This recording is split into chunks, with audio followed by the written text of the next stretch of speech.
Hi, everybody. Lucky me, it's a little bit earlier today. This is day 1397 days since Richard was murdered, and we do not have his body. We don't have his body.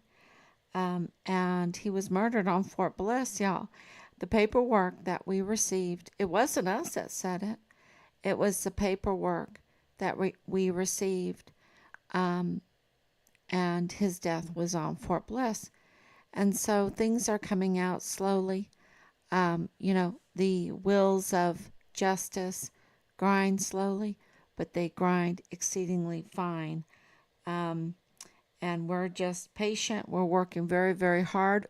You know, the wheels of justice might go slow, but we're not. We are working fast. We put out letters again today where, of course, you got to do all your daily chores and, um, yeah. So we're working very hard behind the scenes, and we discovered something. So let's look at this. I think some really good things are starting to happen.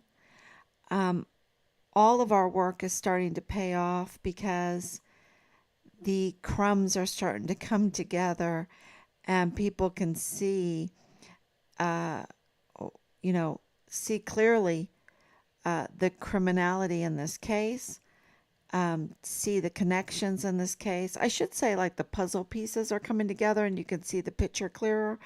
Um, for us, it was a bit easier. Oh, yeah, here we are. Make sure I turn it down.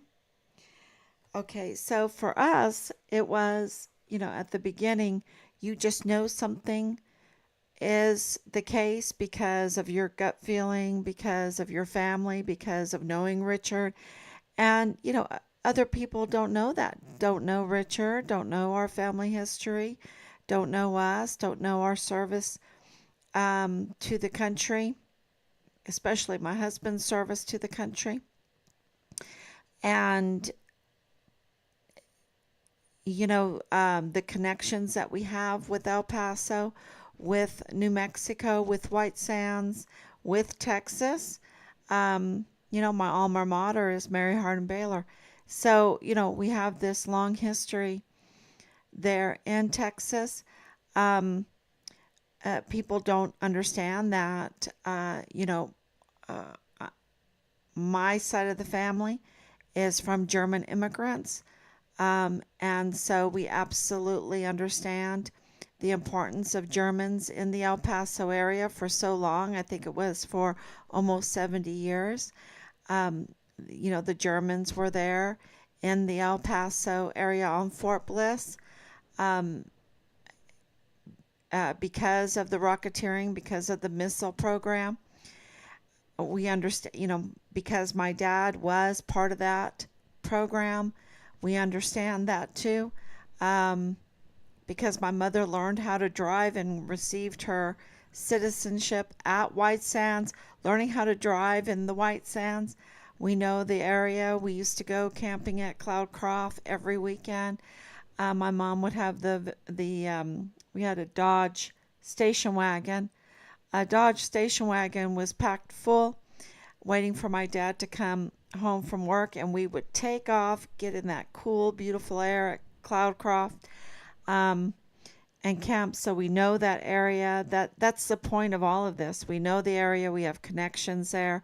When Richard went missing, of course, my dad, rest in peace, Dad. I miss you so much. He went with. I mean, you don't even have to ask. He just comes. He'd just be there. He was always there. Um, and so he went to El Paso, and this is in the middle of all this COVID nonsense and everything, and to rally to meet people, and also, uh, while we were rallying, he would go and meet his connections there that he has known for years and years, yeah, decade old friends, from being stationed there in El Paso. We lived on Shed Road. We lived on Shed Road, and um, when we lived on Fort Bliss. So we know that area, and people don't understand that. And so when we said something happened to Richard, Richard did not know that area.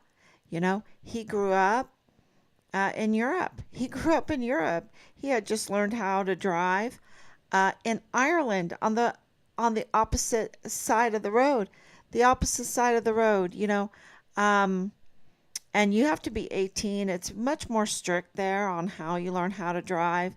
And and then he joined the army. He joined the army, and then he was deployed, and then he came back, and this is a year later. He's 20 years old by this time. And um then he gets a car, and then they're telling us, then Mario, uh no, what's his name? Not Mario. Marlon Soto, the CID, is telling us that our son is like an El Capone. And it's just like so ridiculous. It was just so ridiculous. Um, he couldn't even lie good. He couldn't even put forth a proper narrative that would fit our family, fit Richard. It was just the most ridiculous thing. And to say to me, the first thing he said, "Did you know that Richard was an atheist?" I'm like, I don't care. What does that have to do with anything? What does that have to do with anything?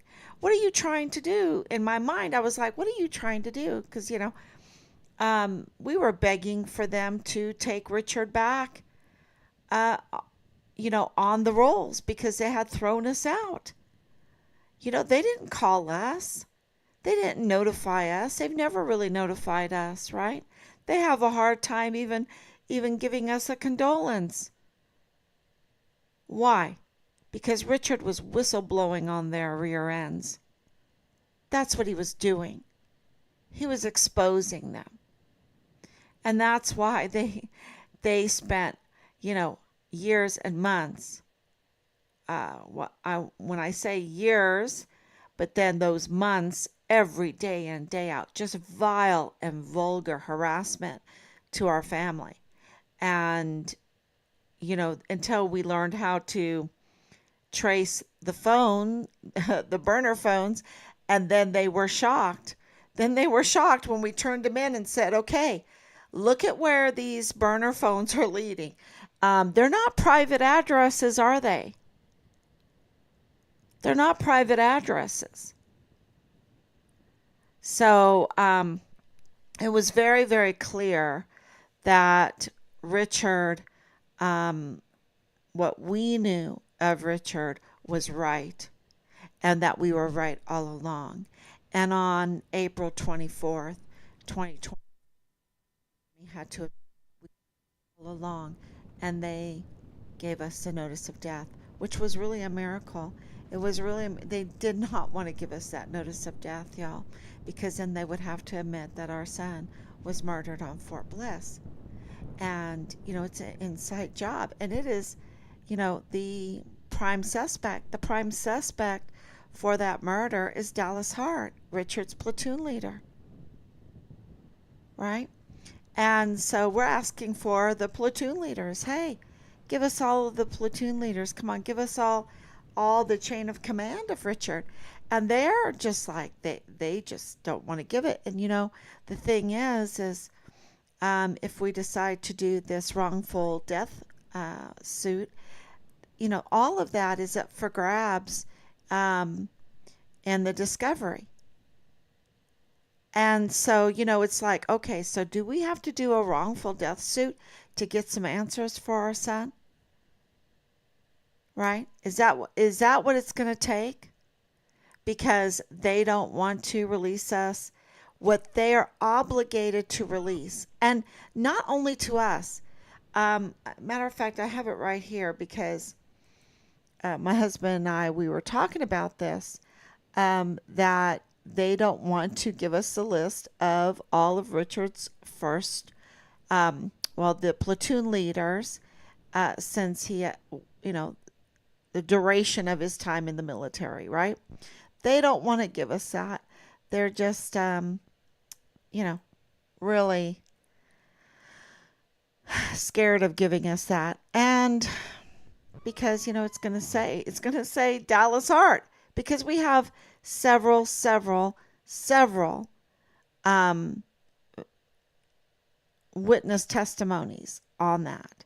So that's really, really important. But here it says, let's see. Okay, so here it says, if a service member is killed in the line of duty, and even if they might be a part of a special operations unit, okay, the investigation into his death, which reveals that several members of the unit were involved in his death. Let's just say that, let's say the investigation reveals that several members of his unit were involved in his death. And in Richard's case, that's the case, right? Including his commanding officer, right? I'm reading this example, right? Was Richard's commanding officer part of this? Well, Clem Coward is absolutely part of this. You know that Lieutenant Colonel Michael Roddick is part of this, and there's more, right? And the prime suspect in the murder of Richard is Richard's platoon leader, Dallas Hart. So, okay, so let's go on with the analysis. Under this, the military regulations,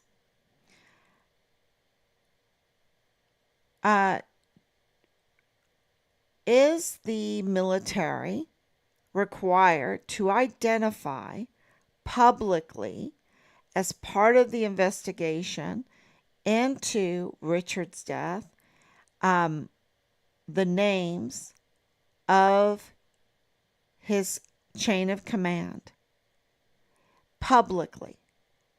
And the regulation states that yes, the military is required to reveal to the public those in the chain of command. They need to be identified publicly to the extent possible. Okay? So why not, unless he's in some kind of very top secret unit, which Richard was not, why don't they reveal his chain of command publicly? Because it's not that they just have to do it secretly to the family. They are obligated to say it publicly. And that's very important because our soldiers are our most valuable assets. Our service members are our most valuable assets. And, that's where we spend our treasure, right? We spend our treasure on them. We pay for, $1 trillion military. It's our military. It's the public's military. And so, of course, when an assault on one of our service members is from the inside, like a code red, done, those that have perpetrated this crime need to be publicly exposed.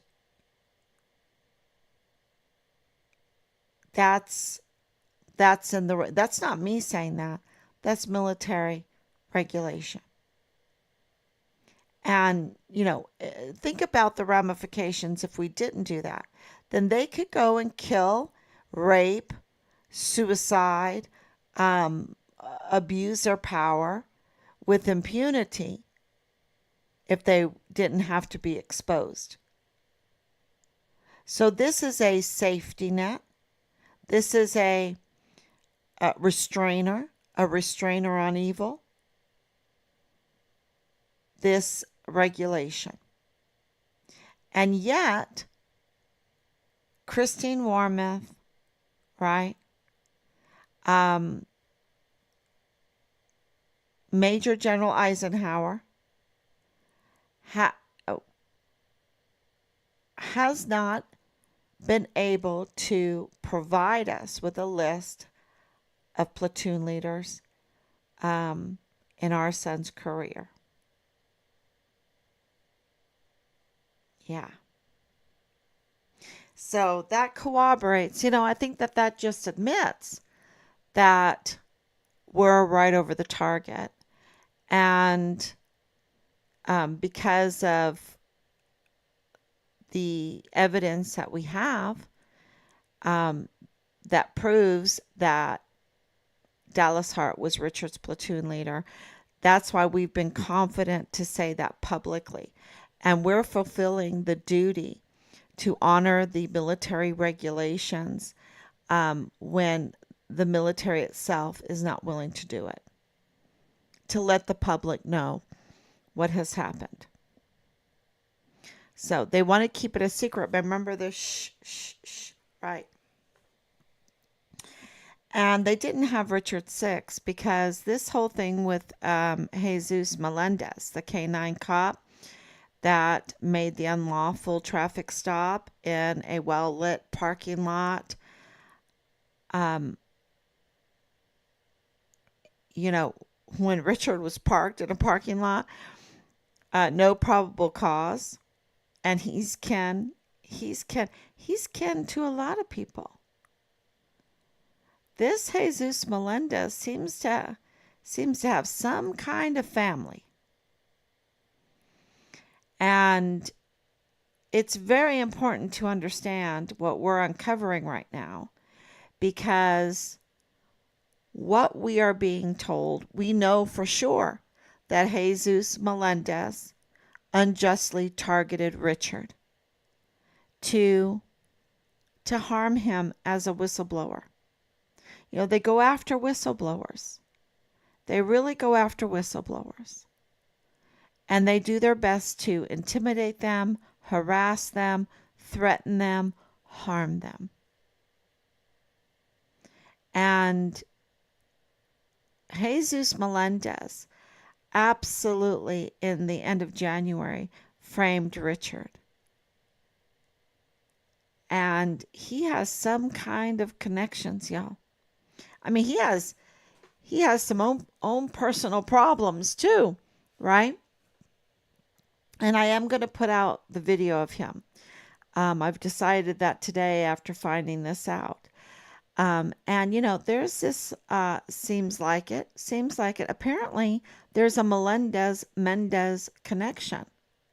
A Melendez-Mendez connection. Everything's rhyming with him, right? The K-9 cop in a parking lot, a well-lit parking lot to make a traffic stop at midnight. Yeah. And then, of course, now with this Melendez-Mendez connection. And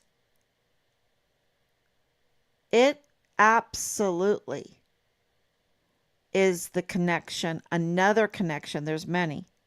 Bob Moore is the biggest connection to the Walmart case that our son's case has. He's like really big connection to the Walmart case. And Melendez is a big connection to the Walmart case. So, not only that, but also by the severe and continuous retaliation that we have in Find Richard Halliday. And so, wouldn't that be something if Carlos Mendez was related to Jesus Melendez? Wouldn't that be something? Yeah. because that, you know, uh, that would explain that this criminal network absolutely was orchestrated and targeted Richard, targeted Team Find Richard Halliday, targeted, um, well, connected uh, our case to the Walmart mass shooting because Melendez, um, don't forget that David Johnson, who was one of the victims for the Walmart mass shooting, who has a lot of connections in this circle, his daughter is married to a Melendez. Okay, and I know that's a popular name, but it's all coming together. And so to have somebody target Richard, then target Team Find Richard Halliday, and then be connected to the Walmart mass shooting, and they're all, connected.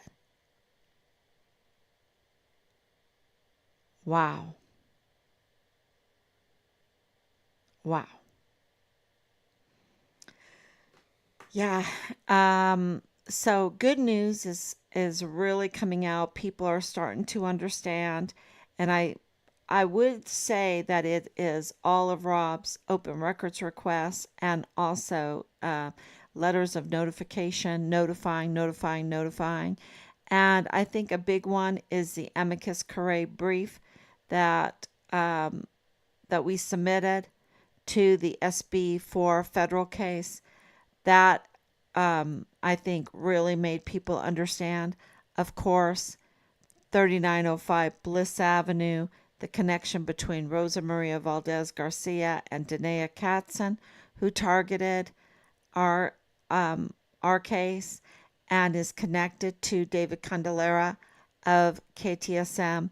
And you have these threads of commonality of the Church of Jesus Christ of Latter-day Saints, of the mortuary affairs and the funeral business, right?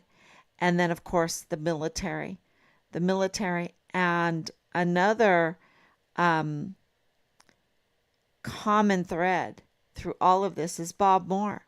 Bob Moore's hands are dirty all over this. And so it is very, and I hope I'm not confusing all of you. And I'll absolutely try to simplify this before I go. Richard got to Fort Bliss. He was deployed. He said it was very, very bad. He decided he didn't want to be in the military after he had gotten Distinguished Honor Graduate and basic training. He was all so happy, and he went and got Distinguished Honor Graduate, #1 in both basic training and advanced individual training. He was #1, and he was going to try to go green to gold. He already had college underneath his belt, and he was going to be a CID agent. He was very excited. He got to Fort Bliss. He was deployed right away, and he said it was so bad. It was so bad that he just wanted to get out. And he got back to El Paso after being 10 months deployed to Qatar, and he started whistleblowing. And there were audits. And the main, of course, it had to do with children. Of course, it had to do with child pornography, but it had to do with weapons too. Weapons and ammunition. And they were all over the barracks because of Halliday. And, so they had to try to discredit him. Okay. That is their mode of operation, is when somebody is reporting real crime, they try to discredit them so that what they say has no weight, right? If you are a very good witness and yet you've been discredited. They won't take what you say into court, right? And that's what they were trying to do. And that's why they tried to set Richard up. But Richard didn't fall for it. You know, he was beautiful in that video. He was absolutely beautiful. He was and I'm going to post it up. He was and you can see it. It's already posted up partially. But he is just so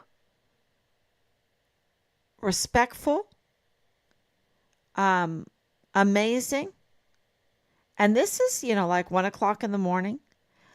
He's just amazing. And it absolutely shows that he is in total control of his faculties and that they absolutely lied to us about that night, that it was absolutely a frame job, and that Richard's chain of command did not have his back, but chose to lie to us about what happened that night. And I think that's pretty sick of them, because that's all they had. And that happened in January of 2020. And of course, Richard always maintained his innocence, never, ever, ever said that he was guilty. He always maintained his innocence, and that really acted in his favor. And then Judge Almatrejo, who's running for district attorney right now because there's a usurper in the office, maybe there won't even be an election because maybe Yvonne Rosales will come back, right? Maybe Yvonne Rosales will come back. Maybe we should call her. Yvonne, please come back, right? Please come back and assert your rightful position as district attorney, right? And take it very seriously then, and do a great job. So, yeah, I think it could absolutely,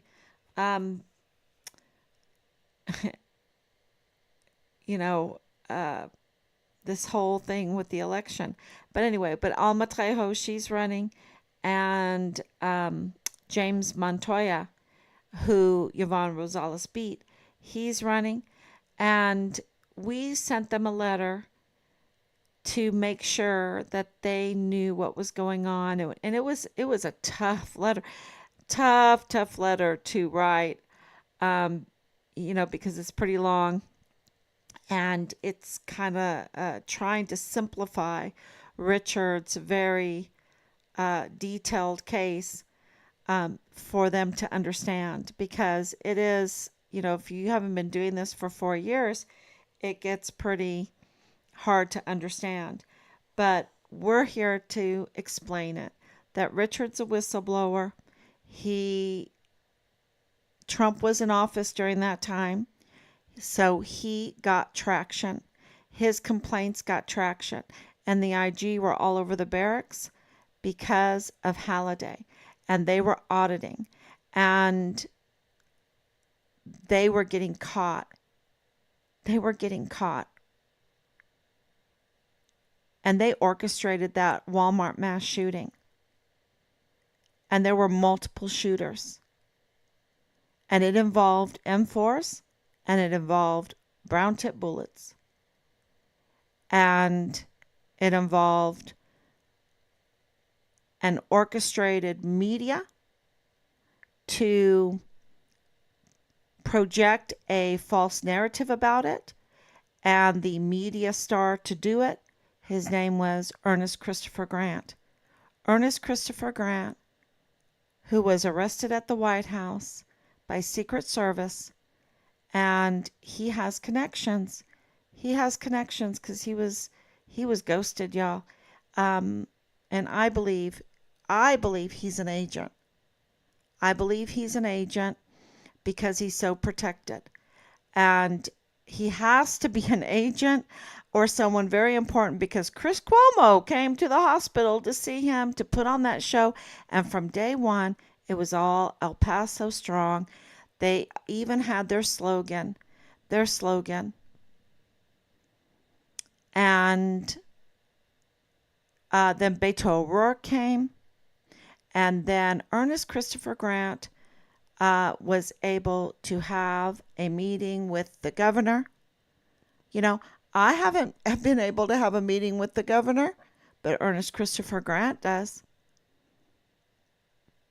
Oh, yeah, he got in there. And, you know, so this was very big politics. Um,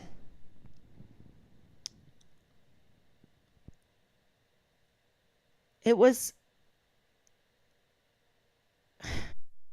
can you imagine? Throwing soda bottles at Patrick Crusius. And Patrick Crusius then surrenders a few minutes later with very clean clothes on, super clean pants, very clean shoes, not a drop of blood. And Ernest Christopher Grant was saying the most vile, vulgar things about the actions of Patrick Crusius. And I make clear that Patrick Crusius, I don't believe is innocent. He's going to spend 1,000 years in prison. Federal prison, but yet he's sitting at the expense of Texans, at the expense of El Pasoans, in isolation for 5 years in El Paso, across the street from the courthouse, and there hasn't been one action to end it and to send him to prison. Not one action. It's just been the theft of Texans and El Pasoans. So you don't have to wonder if your property taxes are very high because it's called theft. And the Walmart case, millions and millions and millions of dollars. And Rosa Maria was looking into it. Not Rosa Maria. Yvonne Rosales was looking into it. The fraud that was going on with the funds, and they absolutely started retaliating against Yvonne Rosales to unseat her. I think within 2 days they started. And then, of course,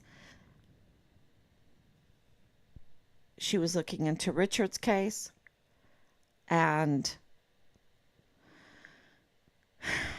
then the seat was usurped. The district attorney's seat was usurped by Bill Hicks, and he didn't do anything. He stopped everything. He even blocked our opportunity to email him. And we're not, we were just giving him some very important information. Yeah. So it is very clear that Richard did something amazing. He stood up to the bullies. He stood up for the children. And, I heard today from my German friends that Germany just made it legal for child pornography, possession of child pornography. And, my response to that is all pornography is child sex trafficking. And those are not my words. Those are Ye, right? Ye. He made it very, very clear with a very good discussion. And I don't know how you feel about him, whatever. I don't listen to his music or anything like that. I just, but he said something really remarkable and gave a very good argument for it. That was absolutely true. And that is that all pornography is child sex trafficking, all of it.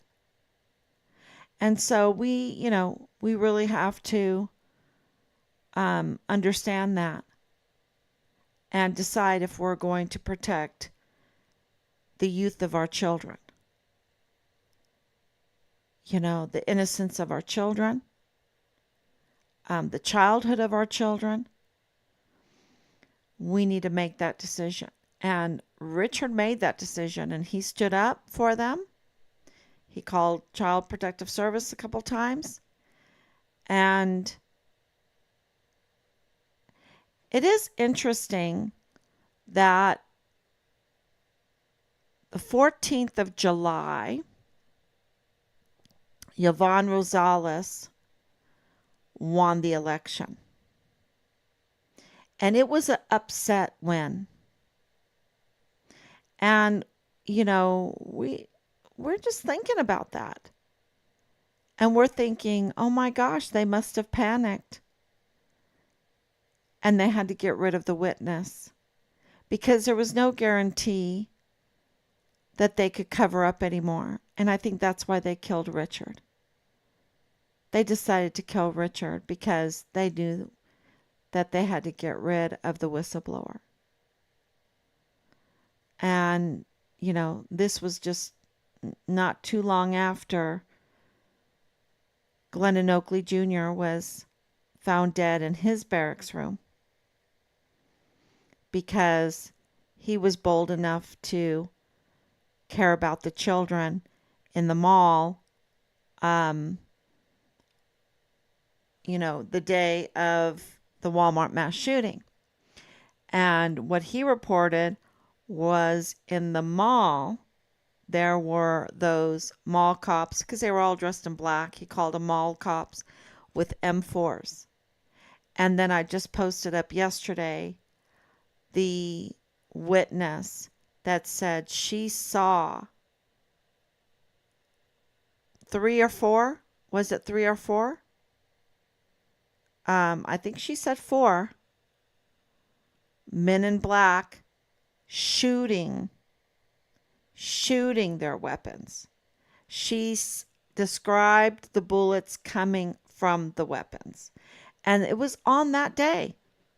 And that video has been taken down several times, but people have saved it and put it up. And we've been very fortunate for people to send us a lot of information that we can save. And we just keep putting it up there and out there so that people can see for themselves that there's a lot of evidence that there's murderers walking the street, and that it is connected, the Walmart mass shooting case is connected to Richard's case because it was orchestrated to divert the attention of the audits. That's what we believe. That might not be the case. That's what we believe with all the information that we have. And it was absolutely not what they said. And Patrick Crusius has not been able to address the public, which is also illegal. And he has not even been given a mental health evaluation because he has a severe mental health condition. He has autism, shows all the signs of autism. It's not just me. I caught on pretty quick after watching some videos of him. I was like, oh, he's autistic. Or suspicious. I'm suspicious that he's autistic, right? As an educator. So, no way with that kind of disability could he carry out what he did. He had to be directed. And he no way could have shot 40 plus people in just the manner of minutes that he had. No way. It's just impossible. And then in a very, very clean clothes and very clean shoes with white soled shoes, right? These tennis shoes with white soles on them. Surrender himself to an Hispanic police, right? And here he is. They're promoting that he is a hater. He's a hater. Yeah, he didn't hate him too much. because he surrendered himself to him willingly, walked right up. I'm the shooter. I'm the shooter. And now we have the information that the Real Fit Fam El Paso is being ran by officers in the military stationed at Fort Bliss. Um, and what's behind the whole Fit Fam thing is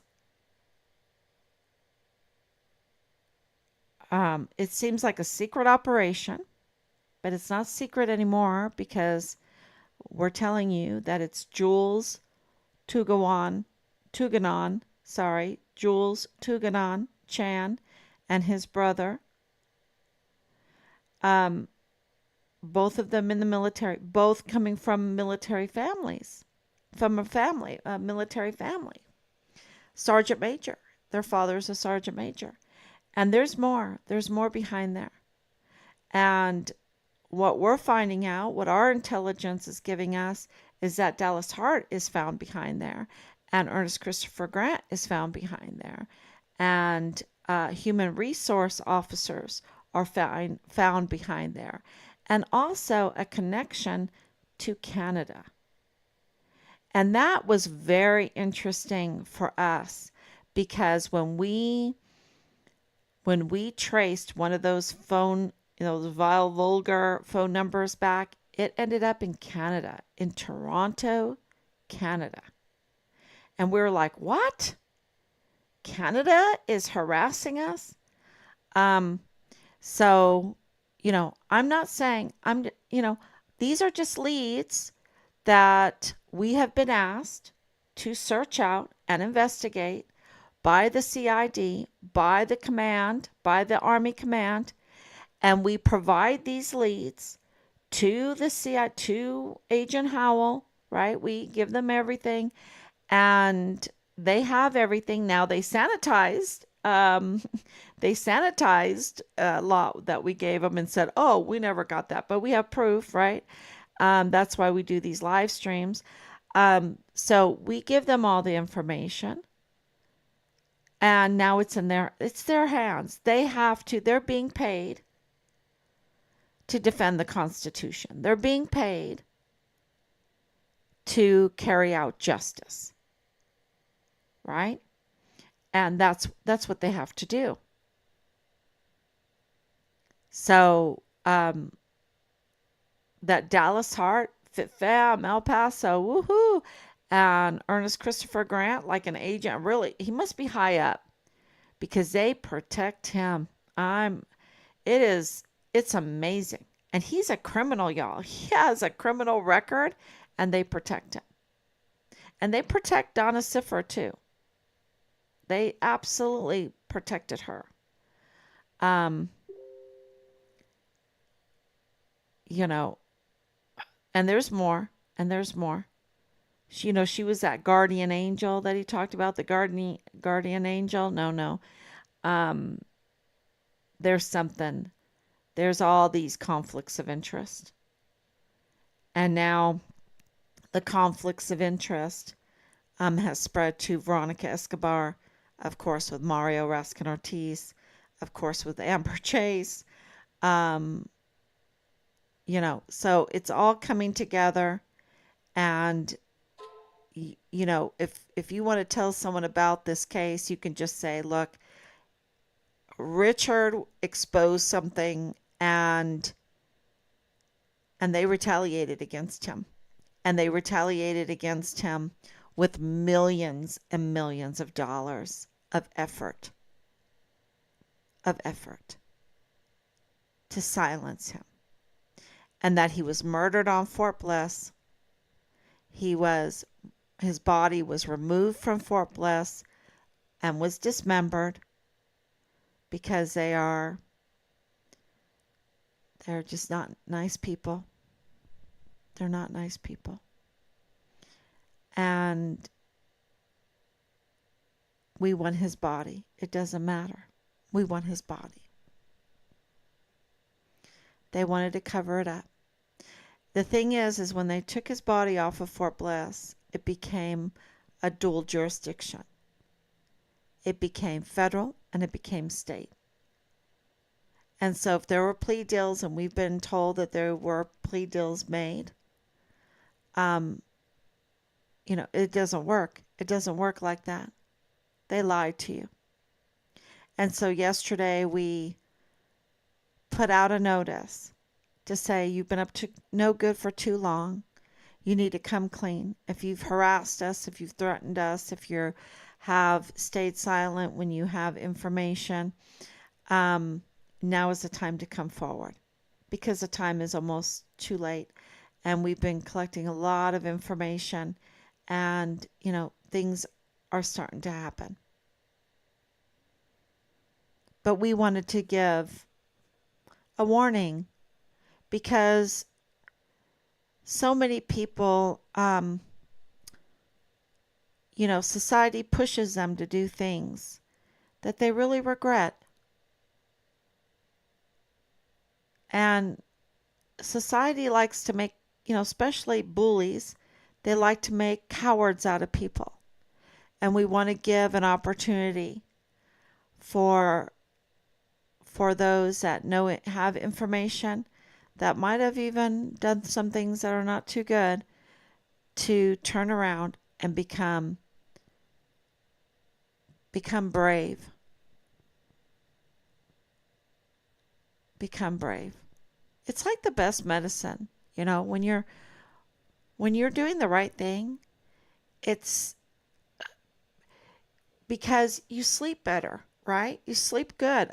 When I go to bed, it's like bam, I am out. I'm sleeping very sound. And I hear that when you murder someone, you're haunted and you don't sleep. And it gets so bad that sometimes you wind up in the hospital because of mental breakdowns. It can be terrible, absolutely terrible. So we did want to give everyone a chance. Melendez, Mendez, Poche, and many, many, many more. The chance to turn around and do something, stop the cycle of death, stop the cycle of crime, stop it, and do something really good. So for the people of El Paso, you can't really do it for Richard. You can do it for Richard for his name. And that's very, very important to us, to clear his name. But I think his name is a hero already. I think people that have been keeping up with this case absolutely knows that Richard is a hero already. So this is for the people of El Paso. This is for our service members there on Fort Bliss. This accountability is very, very important for the future of that borderland area. That is so important to the United States. So thank you so much for coming on. I will be back. Tomorrow, God willing. Thank you so much. Thank you I see Danielle on here. Thank you so much for your prayers. They need to expose all involved. Yeah, and I'm just praying, and I want to make sure that we all are praying for Yvonne Rosales, because what is going on is that with our amicus curiae brief in the SB4 case, the message is getting out. We have been notified that the message is now going out. It's kind of like yeast, right? It's spreading. It's spreading out there that Bill Hicks is a usurper of the 34th Judicial District Attorney's office. And then with what's going on in Georgia with Fani Willis, um, the district attorney's office is getting, really exposed. And people are asking, well, who's my district attorney? Well, people in El Paso are asking, who's my district attorney? Bill Hicks? And he's a usurper. He's not even holding that position legitimately. Excuse me, that no wonder the Walmart case is not moving forward. No wonder Richard Halliday's case is not moving forward. No wonder other capital murder cases are not moving forward.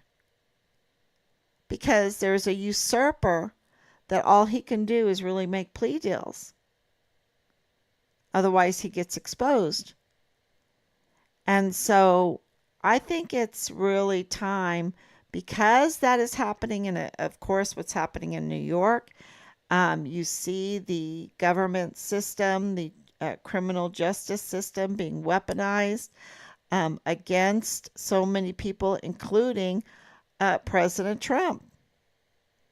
Whether you like him or not, the system is being weaponized against him, which is illegal, which is criminal. And it's so clear. And our laws are meant to protect us from the government, because the government can get tyrannical. So, and that's what we're seeing right now is a government that is really trying hard to be tyrannical. So, we really want to send a message to Yvonne Rosales that she needs to stand up, put her boots on, strap on her armor, so to speak, her mental armor, the armor of God, and assert her legal position as the 34th Judicial District Attorney. She is by law, she's the legal district attorney. And she needs to go and assert herself, because Bill Hicks is weak right now. And the atmosphere and the environment is ready for justice. They're ready, So I think she'd get a lot of support with that, and just take the position seriously, right? Make sure that you bring the Walmart case to trial, or close it down, because he's already been tried, right, in the federal court. So just close it down and save the taxpayers' money. And then, please God, look into Richard's case. So it's very important for Richard's case that we have a legitimate district attorney. It's very important. So thank you so much. Send her a message. Thank you so much, and God bless you. And I'll be back tomorrow, God willing.